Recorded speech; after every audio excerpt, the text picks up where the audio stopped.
Okay, so this is like my third time filming this, and I'm really hoping this is the final time because this chaos is just driving me nuts. So basically, quick life update. Chris and I will be leaving our current apartment like mid-August. We'll be getting a new place, thank God, because that place is roach-ridden and really crazy. And the people there are kind of wild. Honestly, I'm ready for a more quieter place where I can like leave my car and like, obviously you still have to look both ways no matter where you're at. But where we're at right now, it feels like it's just like a magnet for crazy people. On a more serious note, my papa recently had his second fall since COVID happened. He had a stroke and fall, I believe, in January of 2020, and he recently fell in Walmart and hit his head. Thankfully, it doesn't seem like it didn't cause a stroke or anything, and so we're just monitoring him for now.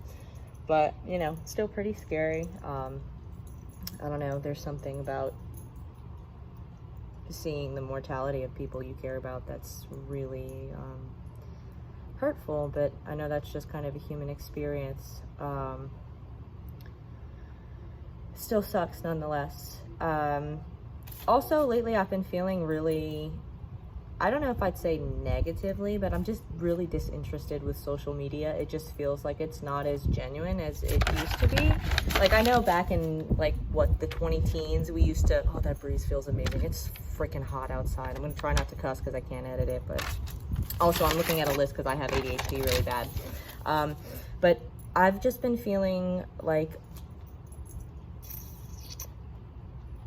the reason that it seems like everyone's views are going down and why, like, oh my God, nobody likes my post on Instagram. Nobody's looking at my stuff on Twitter. Oh my God, nobody's responding to me on Facebook. I feel like it's because these places are dying, low key.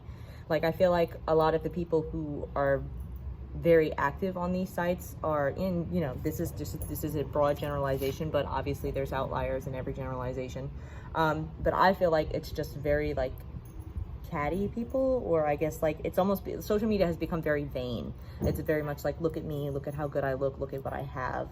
And I don't know, I guess I kind of miss the early 20-teens when it was just like, look at this salad I got with my girls, you know, like it just felt more wholesome, even though I would say it was cringe back then if you asked me, and during that time. But now looking back, I'm like, wow, we really didn't realize how good we had it, because people were actually still being people on social media. Crazy, oh my God. Regarding YouTube videos, I'm actually working on a big family project right now for my family. So it's going to take a lot of research, editing, gathering different stuff from the different lineages in my family, and so it's going to be quite a big project. That means, unfortunately, my little mini research videos and my vlogs are probably going to fall to the wayside for at least a good month or two, most likely, just knowing how I work. But who knows, maybe I'll do a miracle and I'll be able to get this video out within a month. But I'm not even sure if I'll be able to make it public, because it will probably have copyrighted music, because it's hard to explain. I'll explain later. But yeah, just know I'll be working on a family project, so I probably won't have as regular uploads as I've been having for like the past week and a half. I am, however, while working on this project, working on a small research video.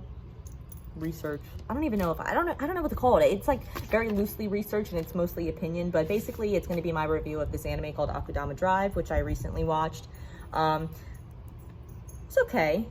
It's a decent anime. I have my opinions, and if you like hearing me share my opinions and get very animated, then I suggest you check out that video when it drops. Maybe hit the subscribe button so that you get or hit the notification bell. I'm getting better at this YouTube thing.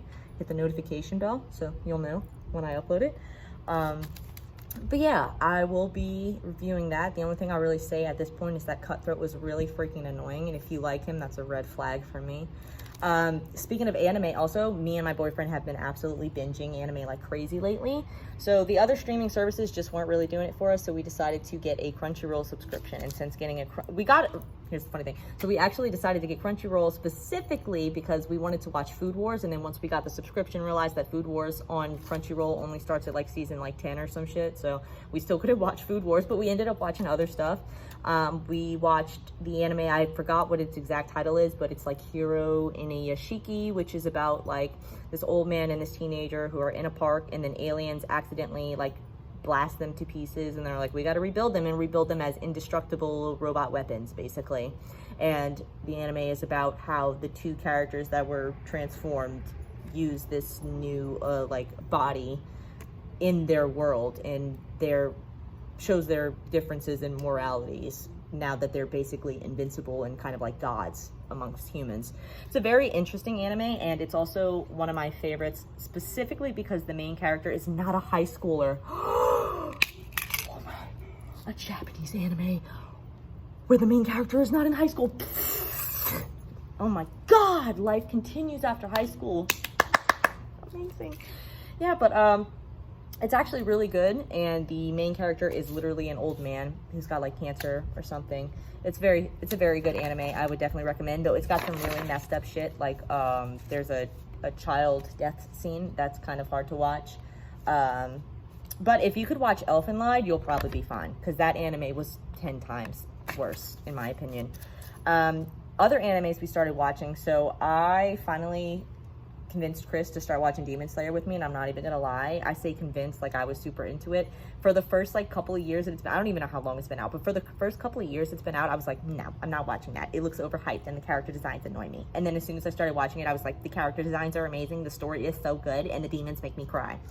And now we're on season 2, and we started it like a week ago. So, you know, Demon Hunter's pretty good, but I mean, if you know anything about anime, or if you're even slightly an anime fan, then you probably know that, because it's taken the world by storm, baby. Another thing that we did, I actually flew back recently. Me, my boyfriend, and his friend Robert flew to Fort Lauderdale. We flew back yesterday, but we had flown to Fort Lauderdale for a day just to see Oppenheimer in its original 70mm formatting. Because the 70mm formatting is so massive, it's only shown, I think they only have like 30 film reels, so they only had like 30 theaters showing it throughout the United States. And so there weren't any in Louisiana, because whoever comes to Louisiana for anything, I mean, except to drink, literally. Definitely not celebrities coming here, except maybe Beyonce and Paramore. Thank God Paramore came. But yeah, we ended up going to see Oppenheimer. That movie made me, I don't even know how to describe quite how it made me feel. Maybe just that it made me feel empty. Like, obviously having the weight of thought that, you know, we're with the country that created the nuke and is the only country to have used a nuke in active wartime. And not only that, we didn't drop one, we dropped 2. Like, the second one was necessary. The first one really wasn't even necessary. But yeah, it was a movie that made me think a lot. That's really all I can say about it. I know I walked out kind of just feeling like my brain had been scrambled. Not because, I mean, it doesn't show anything that's particularly new information, I guess, if you're really looking at, like, how would a person feel when they built a weapon that's this destructive, you know? But I guess maybe the imagery that they used to tell the story is part of what made it so uncomfortable and discomforting. Also, the actor that they casted to play Albert Einstein looked just like the man. Amazing. Like, amazing. And the guy who plays Oppenheimer, his face makes me very uncomfortable, but in like a kind of attractive way. Do you relate? He looks AI like generated, like an AI generated man. But he did look like the Dr. Oppenheimer, so yeah, I'm hoping that we never have to see a nuke ever dropped again. I think nuclear war is something that I don't really want on my bingo card, and I think most people don't either. But I cannot lie, there have been some countries or governments in some foreign countries doing some pretty freaky things. Obviously, Russia being one of them with their military operation. Whatever the hell they called it, not an invasion, you know, they're ridiculous. Oh, something else that I recently watched also was the new Evil Dead movie, Evil Dead Rise. And first off, I recommend it. Let me just say that. I recommend it just because, like, I'm the type of horror gal that I really love a good, like, creature feature, or like something where the evil being is very much like, when it comes on screen, you're like, oh, you know? And Evil Dead did a really good job with that. The storyline for this one was, you know, I didn't really watch for the story. I'm not gonna lie, I wasn't paying attention to the story. I was here for, like, just how crazy things get. And if you're a fan of, like, Saw or The Cube, I think you'll enjoy it, because it's basically like that vein, you know?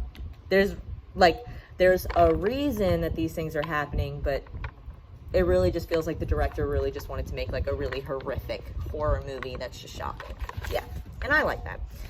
And I guess the last thing I'm going to leave off on, because we're hitting the 10-minute mark, and I don't want to yap y'all's ears off, and I'm sure most people have already clicked out by this point, if y'all are even watching anyway.